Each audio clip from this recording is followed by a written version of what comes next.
You've been wanting and waiting for it, and it's arrived.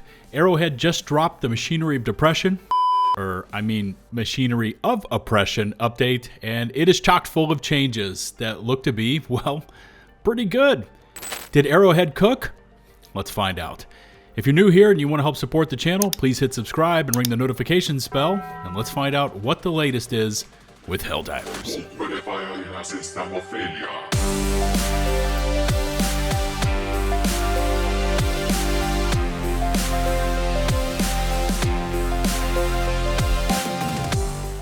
All right, there's a lot here, and I want to be able to drop in some of my thoughts and feedback. So for some of this, I'm just going to skim through it. And since I'm getting it really early, I have no idea how big the patch will be for PC, PS5, or Xbox. So as you start to log on and start to download the patch for your platform, if you could help out a diver and post a comment here on this video with the patch size and what platform you play on, that would be really appreciated.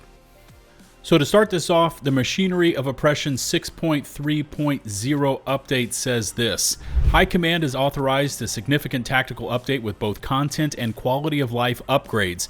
We are deploying Helldivers and new Galactic campaigns, so that looks like they're going live today, making upgrades to the new diver training program and making essential fixes and upgrades across the board. Listen to this next part. We have also made changes to weapons, stratagems, and enemy balancing based on feedback from Helldivers on the front lines, including reductions to enemy durable damage and a decreased exosuit cooldown. Helldivers, we are committed to making the necessary upgrades to keep you in the fight. Because you have never given up on managed democracy, we will never give up on making it easier for you to spread. The first of these changes is, of course, what we already knew was coming, the new Control Center Terminal. Here's what they say about it. Super Earth High Command has completed fleet-wide upgrades to the previously unused terminal opposite the Armory. Now Helldivers will be able to get more context to the ongoing campaigns and their subsequent major orders. Each campaign will come with its own potential reward should the Helldivers be victorious in a majority of the major orders within it. The terminal will also feature an archive to be populated as the first campaign concludes, so that new and returning Helldivers can read up on the twists and turns of previous campaigns. Okay, we've spoken about this many times here on the channel, how the game needs a compendium and how it needs a bestiary, and this first campaign and how it turns out will be ground zero for this new onboard computer system. But I'd like to ask Arrowhead here and now to start going into the system and adding in our previous battles, all the way back to when the game first launched. The history and circumstances of what we've been tasked with in the past is difficult for players to piece together, and to have it all here in-game is what the players want to see, along with all the hidden planetary traits and everything else we can't currently analyze if it weren't for sites like Helldivers Wiki or the Helldivers Companion App. All right, let's first get into the general balance changes. This is vehicle armor and enemies armor pin rebalancing. Now, a couple things. First off, I know so many of you have been waiting to hear about this, but second off, they already tell us down here in the patch notes for this section, there's just way too much for them to properly list. So there's going to be some etceteras, there's going to be some vague terms. I don't know. We're going to have to test this out, but some of this looks really solid, and some we're going to have to test. So it says our vehicles now have more accurate armor values. Listen to this, divers. The Bastion tank is now going to be buffed up to heavy armor. Our exosuits are going to be a mix of heavy and medium armor, and the ballistic shield is going to be heavy armor. So that's buff, buff, buff. What I don't see mentioned here before you ask is the Gator oil drilling rig. It's nowhere here. So hopefully that gets some love. If not, it's just going to blow up as easily as it did in the past, or hopefully it's going to, be buffed up a little bit. However, some enemies got buffed. Yeah, they've received increased armor pin values. So the notes say here they can deal with our vehicles, but not all of these have been buffed. They say a lot of smaller enemies and explosions won't be able to hurt something like the Bastion or the exosuits, and they go on to list them out, like scavengers. We all agreed scavengers shouldn't be able to hurt our armor. Automaton small arms fire hunters, small to medium obstacle explosions, and cyborg small arms, and they go on to say etc. So I'm going to assume there's more in there. Once again, once this patch goes live, we're going to have to start checking out the Helldivers Wiki as those data miners go in there, get all the actual stat changes, and then we'll really start to see the scope of what this update is brought to us. They also say, but there are still a lot in the enemy's arsenal that can hurt you, and also important is that a lot of your arsenal now has a harder time hurting your own vehicles. Okay? They say some enemies have had their durable damage reduced, but they don't list out which or how much. They do actually a little bit later in the patch notes, but not so much here. And they go on to say there are too many changes to properly list, so we ask you to play it and tell them how it feels. So this is kind of the TLDR. The Bastion tank should feel tankier and ignore small attacks, withstand more medium attacks, and its survivability against heavy attacks should be unchanged. The Exosuits have had a similar change as the Bastion tank in terms of ignoring more small attacks and withstanding medium attacks better. The increase in health should overall make it feel a bit more tanky, even against heavy attacks. The FRV has received an increase in health that will make it handle medium attacks similar to before, but to be able to withstand heavy attacks better, granting better survivability. So they don't even mention the FRV in this recap earlier on, but there it is mentioned right there. And also the ballistic shield should feel like it can ignore small attacks and handle medium attacks better. I know a lot of us have been very interested to see what's going to happen to Sentries. Well, they have increased the health of all Sentries by 100% to compensate for the general damage increase of enemies versus vehicles. They say we have previously increased durable damage on a lot of enemies, and since Sentries are durable, they have lost some of their utility. We didn't want them to become squishier. This change should improve their versatility on the battlefield. All right. At this point, I feel like the game has gotten caught up in this enemy durable damage, gotta buff Helldiver equipment cycle. And they keep changing one and then having to change the other to compensate. And it's back and forth, back and forth. I guess what I'm saying is that it's more work and adding stat changes for the sake of adding stat changes. Sentries needed the boost. That's a thing. But I feel like the better route would have been to revert the durable damage changes back to where they first were and then make small tweaks from there. Anyways, let me know if I'm spot on or how you feel about these durable damage changes by dropping a comment with your thoughts and feedback. Next up is potentially what could be kind of cool in the game, or it could be absolutely detrimental. I don't know. We're going to have to test it out, but it's called reloading improvements. Improvements to make reloading more responsive. Part of this is allowing reloading while dodge diving. Now, that is interesting. Also remembering the reload state better, so if you're ragdolled while reloading, you will continue it when regaining control. I know you know what that means. Anyways, this next part is where it gets a little funky. They're going to introduce the concept of delayed reloads. If you try to trigger a reload while the player is not allowed to do so, the reload will be delayed until the player is able to reload with a maximum of 1.2 seconds delay from when the reload input was pressed. On paper, this sounds like Arrowhead is trying to do something about a common player complaint, that being mashing reload and the game doesn't allow you to because there's some input or environmental piece you step on that interrupts that reload. So they're going to this delayed reload to compensate for it. Now, I worry this, number one, may be too complex for the game and the coding, and also, number two, this max delay of 1.2 seconds could cause issues because, say, for example, you're on difficulty 10 or whatever difficulty you play on, and you're being swarmed by bugs. You slam the reload key and the game doesn't allow you to, so you say, crap, and you try to sprint away from the bugs because they're all up your butt, and then at that moment when you start to sprint away, the game decides, hey, okay, I'm going to push through that reload for you, which would slow you down, your sprint speed slows down, and whammo, you are folded and on the ground.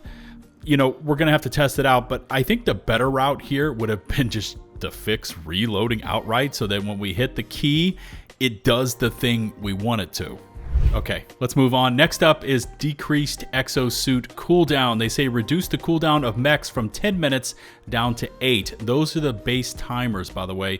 They say the intent is to find a better balance with mechs and allow more time with fun stratagems. The Orbitals have had their damage and explosion radiuses rebalanced. They say larger projectile explosions like the 380s and 120s have now been increased to make close hits more effective versus larger enemies like chargers. That sounds pretty juicy. Compared to explosions like the 𝗲𝗶𝗶𝗃𝗲𝗄, these will have less damage at the center, but also less damage fall off, so it will have a more consistent damage over its total area. They also, listen to this one, say the rail cannon got more damage to be more effective versus some of the largest enemies like the Vox engines. It will not one-shot the largest enemies like Factory Striders, Hive Lords, and similar. This is an interesting change right here where basically every throwable in the game either received increased refills, increased max amounts, or increased starter amounts like the Giga Grenade, Dynamite, the Seeker Nades, the G12 High Explosive, the G16 Impact, the Pineapple Nade, the G23 Stun Nade, the Urchin, the G10 Incendiary, and the G13 Incendiary Impact. Personally, I love nades, and more of these to begin with or getting more back from rearms is not a bad thing in my book. Plus, you compare this with engineering kit and a supply pack, and it's going to be nades for days. Next up are quite a few stratagem changes, and to some funky stratagems we don't often see. Starting off with the Eagle 110 rocket pods. They got an increased explosive damage, increased durable damage, increased explosion armor pen. They've been moved from medium up to heavy, finally. Rockets are fired in a closer pattern to each other to make it easier to hit smaller targets, but they've lowered the force impulse on explosion from 40 down to 10 to make sure that the enemies don't fly away when they get hit. The Orbital Precision Strike, which I love, got increased projectile damage, it got increased durable damage, increased explosive damage, and increased explosive durable damage. All the same applies to the Orbital 380, which was already pretty mental to begin with. Increased projectile damage, increased projectile durable damage, increased explosive damage, and increased explosive durable damage. Again, same applies here to the Orbital Walking Barrage. Increased projectile damage, increased projectile durable damage, increased explosive damage, and increased explosive durable damage. Same thing with SEAF artillery explosive and high yield explosive shells. And even the Orbital 120 is included in here. Again, it gets projectile damage for durable damage, explosive damage, and explosive radius damage. And even the Orbital Rail Cannon Strike, now we see the change here, increased projectile damage from 7,500 up to 10,000, increased projectile durable damage from 7,500 up to 10,000. That's a pretty mental change. Next up are a few of the support stratagems, starting off with the Spear Gun. They said this projectile was negated by the gas resistance armor, which did not make much sense. The explosion of the projectile is still gas elemental. They said they've changed the projectile damage type from gas to none. I'm gonna have to test that one out. Next up is a weapon I honestly will probably still not use even after these changes, the Sterilizer. They've increased the ammo capacity from 100 to 125. All right, increased starting amount of mags from 2 to 3. Will be affected less by wind by 60%. Yeah, I still don't think I'm gonna be a Steri user. All right, let's next move over to some armor changes. Exosuits increased the health from 1,600 up to 1,800. Health on arms is moving from 600 to 800. Increased the health on legs from 400 to 550. And the cooldown was once again reduced from 10 down to 8 minutes. That's without any of the ship modules or with the DSS overhead. Also, the Fast Recon Vehicle, the FRV, they've increased the health from 2,000 up to 2,400. All right, it's a little bit. Increased health of the doors by 50% and increased the health of the tires from 300 up to 350. I'm really interested to see how the mechs will hold up now with these health changes along with their armor being moved up to a combination of medium and heavy armor. And of course, we're also going to need to see how much and how sweeping the changes Arrowhead made to enemy armor pen. Now, the FRV has always been a very high-risk piece of armor, and at least for me, it's always come down to losing one or all of the tires, making it damn near impossible to handle. Will 50 health points make that much of a difference for the tires? I don't know. We'll see.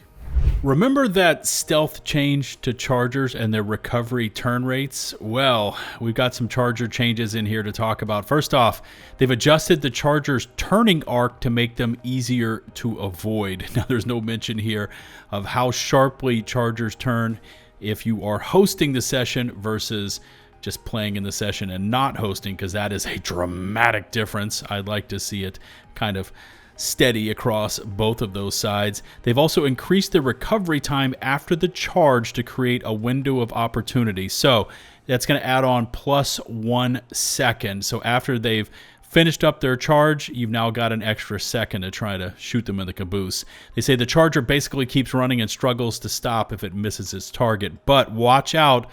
Of course, Arrowhead in here, they've also helped out the enemies. To compensate for this, the charge speed of the charger has also been slightly increased. So they've upped their speed from 8 to 9 meters per second. Alpha commanders will no longer try to run away, which was always an issue as you tried to chase them down. They're now going to be more aggressive, which I prefer. Just have them come at me, let me blow their heads off and be done with it. Hunters, reduced durable damage of normal attacks from 50 to 40, reduced durable damage of their tongue attacks from 45 down to 30, that's more significant, and they reduced their durable damage of pounce attacks from 50 down to 35. So overall, hunters should be less lethal.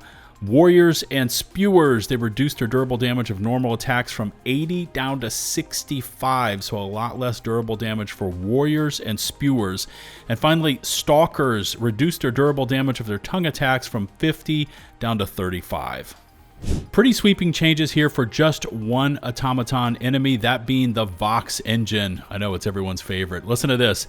It's seen its health reduced from 11,000 down to 9,000. That's pretty significant. Reduced max turn angle of its upper body so it cannot turn as far as it could previously. It's gone from 180 degrees down to 140. Remember how fast the torso could turn and just wipe you out with its cannons. The amount of Vox engines allowed to be active at the same time is now limited to 3. That's an interesting change. Reduced the health of their cannon turrets from 8,000 down to 3,500, so you can start chipping away at those and just blow them completely off. Reduced the armor of their cannon turrets from 5 down to 4. Reduced the durable on the cannon turrets from 1 down to 0.7. They used to be 100% durable. And they increased the damage of the cannon turret explosions to significantly hurt the Vox engine when it dies. So overall, quite a few sweeping changes. We're going to have to test it out and see how quickly we can down Vox engines now. And finally, everyone's favorite Illuminate, the Elevated Overseers. Damn them. They've added one attack pattern, so they've got a short attack burst followed by a longer one. They've reduced the current attack duration and reduced the accuracy on moving targets. Yeah, those things would avoid you trying to snipe off their backpacks, and then once they got the accuracy down on you, those those burst attacks were just devastating. If they hit you in the head, it was lights out. And finally, we've made it to the last portion of this update and the patch notes review, the fixes. And I'm just going to highlight a few here. You're welcome to look up on your screen and take a look at all of them. First off, stimming is no longer interrupted by stagger. Love to see that one. Also, down here in weapon and stratagem fixes, the 𝗵𝐿𝐴40 Flame Sentry and EXO51 Lumber Exosuits Flamethrower can now damage targets within 3 meters of the sentry. We could label that one as finally. Yeah, the R2 amendment reload now continues correctly if interrupted. If reload is interrupted early, it will not lose mags. I know some of you were complaining about that. Also, the Wasp can now target illegal broadcast transmitter towers. That's kind of interesting. And also, the phalanx divers, your laser beams, explosive damage, electrical arcs, and melee attacks no longer collide with the directional shields of your teammates when hit from behind. There's also a few Illuminate Veraciter changes, along with something they say here, fixed physics to allow more representative shooting on the Dragon Roach abdomen. Okay, that's going to be interesting to try out. And then finally down here in miscellaneous fixes, one of my favorite things, honestly, in this entire patch notes, traversing through foliage such as bushes will no longer interrupt sprinting, which should result in less momentum loss. Hallelujah. There's also one down here that says 𝗓𝐸 SAM-site missiles now have better software to detect and detonate near enemy air units. Hopefully that's a fancy way of saying they'll actually fire at and hit what they're shooting at up in the skies. And then finally, there's just a little host of traversal issues that were corrected between us and enemies like, say, the Chargers.